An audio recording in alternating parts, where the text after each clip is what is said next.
Okay, we're good. Wait, I'm reading Yeah, mine. yeah.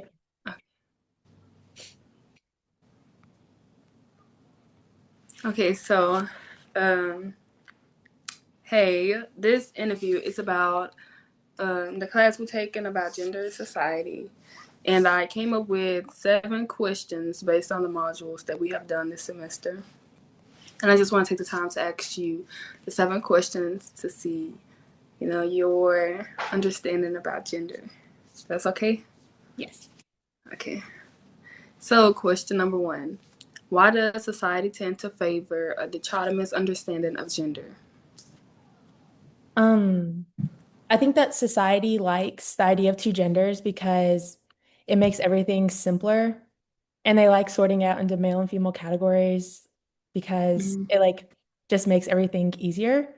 But everybody knows that it's not that simple in real life, and not everybody fits into the two categories, especially like Yeah. non-binary people. So I feel like it's just really unfair for everybody else. Yeah. How might change in definitions of what gender is impact social institutions such as family, education, or the workplace? Um, yeah, I feel like our if our definition of gender keeps changing, then it can affect roles like family and school and jobs. Like maybe moms won't be expected to do all the caregiving anymore, or workplaces might not like sort jobs out by male and female categories. And I feel Mm-hmm. like if we just do that instead, then it can just help everybody else not fit into these two categories. How do cultural and societal expectations influence the way individuals express their gender identity? Um, I feel like society teaches us from a young age how male and females are supposed to act. And Mm-hmm. they're all always like women are supposed to be nurturing and emotional, and men are supposed to be non-emotional and rough. And I feel like sometimes people just act that way to fit in and to not go against stereotypes. So it's kind of just to avoid being judged by everybody else in society. Yeah. How does the theory of intersectionality help us understand the limitations of essentialist views of gender? Um, I think that intersectionality shows that people aren't just defined by gender alone, but things like race and class and sexuality can also affect everybody's experiences themselves. So I feel like when Mm-hmm. people are like, all women are like this or all men are like that, it ignores everybody's actual traits. And the basic generalizations don't really work in life because everybody is their own person. Yeah. How did gender expectations influence experiences of individuals during the pandemic? Um, I think during the pandemic, generals became like really obvious. A lot of the responsibilities for childcare and helping kids with the school, since they were all online and at home, fell onto the mothers. Even if they had jobs, they were expected to like quit their jobs or like work from home. And Yeah. I feel like fathers weren't expected to take on as much as the mothers were. And it just shows how society still thinks that women are the main caretakers. Yeah.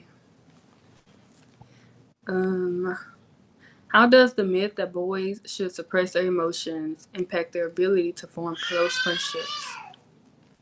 Um, I feel like boys are taught to hide their emotions, and it makes them hard to form deep connections with anybody.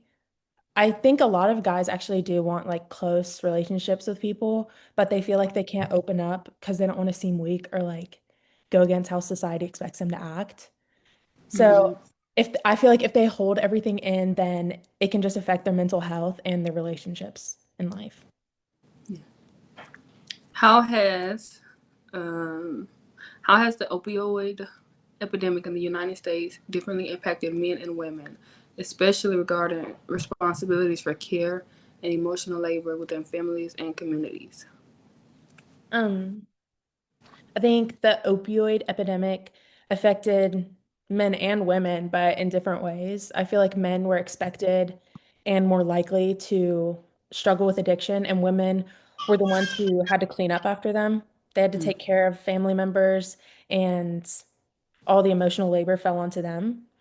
Mm-hmm. I feel like it reflects the same pattern about how women are disregarded when it comes to emotional labor, and that's just another example of it. Yeah. So those are all my questions. Okay, here are my questions. I did six general questions over the topics and then one current event. Okay. Um, how would you explain the difference between sociology and psychology, and why do you think that it matters? Um, I would say sociology is it's like behaviors, opportunities, like beliefs. It looks at like race, class, gender, and kind of like it's basically influence how that influence like how race, class, gender influence people like as a whole, like in groups. Yeah. Yeah. Okay. And psychology, um, is basically it's the study of like one single person, um, like on like how their mental health is, how they feel, um, how they think, how they act, things like that. And understanding the difference is important because people need to know, like, um, what sociology is and how it and how the study goes based on like the groups of people, and what psychology is and how the study goes based on the individual. Yeah, I agree with that. Um, what do you think it means to say that gender is socially constructed? When we say gender is socially constructed, we say the ideas of male and female, like their behaviors, the roles, and how they appear to society, is basically like considered. Well, it's not basically based on like the biology aspect of it. It's more based on what society say it is, Mm. based on like men and women Yeah. and what they should do, what they shouldn't do. Um, how do gender expectations and the need for two clear categories affect how people are treated? Okay, say it again. How do gender expectations and the need for two clear categories, as in like men and women, affect how people hmm are treated? I would say it affects how people are treated because putting people into categories that they don't fit in will make people feel like they are out of place or like they don't belong. It'll leave people wondering and trying to guess like, okay, well, should I, just try to fit into this category just because somebody says I should? A lot of times they let people grow up and they always feel misplaced, and sometimes take people a lot longer to find their true self. So I feel like doing that just prolongs what somebody actually wants to be, and then plus because society is so strict about how they feel like you should be, a lot of people are more scared to be bold about being their true self. Mhm. Yeah. Okay. What do you think it means to essentialize men and women? Um,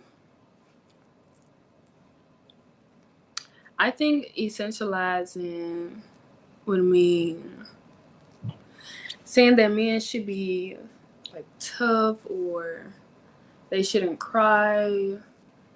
They should be tough and appear tough. Like they shouldn't basically show what people would say like feminine emotions or whatever. And then for women, I would say they would say like all a woman do is like nurture and sit back and just let the men take the lead and stuff. Like they feel like women can't lead in any area. She should basically take care of everybody else and forget about herself. In a sense. Yeah. Okay. What is emotional labor, and why do you think it's not treated as real work, especially for women? Sorry. Emotional labor is like being able to manage your emotions and other people's emotions, like nurses, how they manage what they deal with every day. Hmm. um but they women basically could only be nurses. Nobody felt like they could be doctors because they felt like there was a man's role. So I know, like, back in the times, it was just like a lot of women being nurses, and like even now, if a man chooses to be a nurse, people kind of like give him the side eye and be like, "What you doing? Like, why you not trying to be a doctor?" Stuff like that. So I feel like it's seen as like a natural part of being a woman instead of just seeing like them having the skills to do it. Hmm. And like even with a man, like instead of just seeing a man being like skilled at being a good nurse, people would just like feel like he in the wrong field because that's a woman's field. Yeah. Okay, this is my current event question. How do you think that gender expectations still affect people in society? How do I think gender expectations still affect people today? Um, I would say, I would say based on, I would say, I would say based on how society still reacts to certain stuff, like no matter what it is. I know a while back I seen a video about a woman bodybuilding. Usually they expect the men to do that, or whatever, because they see a woman do it, they say it's manly or she's not being a woman, or like nobody would be attracted to that because she doesn't have enough femininity or whatever. Mm. But like that would be a prime example because that could just be something she loved to do. She could just love bodybuilding, but because people want to categorize stuff like certain, like they want to categorize certain stuff like just women and then certain stuff is just men, it becomes hard for people to want to do stuff that society just says like a woman should do it or a man should do it.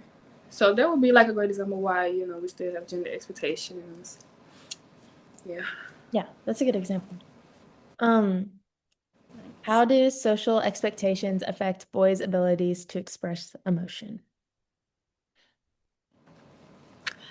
Sorry, say it one more time. How do social I'm sorry. expectations? No, it's okay. Okay. How do social expectations affect boys' abilities to express emotion? Um, I would say it affects them because starting off young, I know, like growing up with my nephews, I would say maybe because that was like what was instilled in my dad and like his brothers and stuff. But I know, having my nephews, if they would like cry something, my dad would be like, "Boys don't cry, toughen up," or something like that. And I know I used to get mad, and I used to just tell them it's okay to cry, like you can cry as much as you want to. And my dad would get mad that I would say that because he was like, "No, like you gonna make him weak, you gonna make him soft." And I would hate that. And I just always tell myself, like, if I ever had a son, I would make sure that I would not leave him around my dad long enough for him to say that. Because I don't like when people do that. Yeah. But that, because they are taught that, they grow up thinking expressing any little emotion makes them weak or it makes them less of a man. So instilling that in them, which is something that nobody should be instilling in them, it makes boys not know how to express themselves in a way that it's okay to express themselves. So, as a result to that, they learn that suppressing their feelings, no matter what it is a good thing. That it makes them appear strong or, more of a man in a sense. Yeah. Okay, that was all my questions. I'm gonna end it. Okay.